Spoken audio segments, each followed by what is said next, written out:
ganama kana umni waaqayyo sina argatu. Amen. Abiddaan cuubama. Amen. Akkas jedhe Yohaannis cuuphaan ani bishaaniin isin cuuba. Inni na booddee dhufu garuu ibiddaan isin cuuba. Amen. Ibiddaaf hafuuraan cuubamtu jedhe. Amen. Ijoollee arra abiddaaf hafuuraan cuubama. Kabajame. Amen. Ulfaadhu. Amen. Ol jedhi. Amen. Maqaa Yesuusiin. Amen. Itti qabsiisi abidda hafuuraa.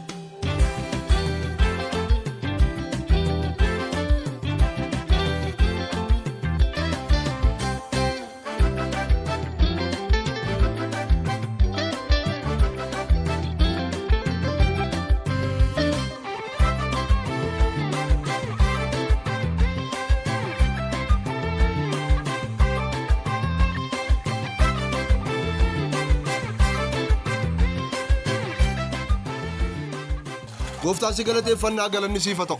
Ameen. Ilaa gooftaa bishaan ijoolleen kee keessatti cuubaman kana eebbiseera. Maqaa Abbaatti, maqaa Ilmaatti, maqaa Hafuura Qulqulluutiin kan eebbifame haa ta'u.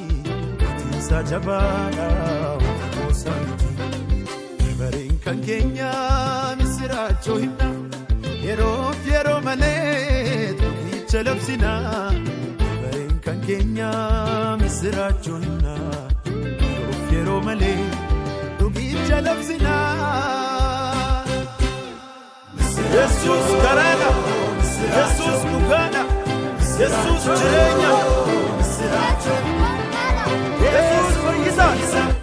Yesus keenya fayyisa, Yesus keenya fayyisa, Yesus keenya fayyisa.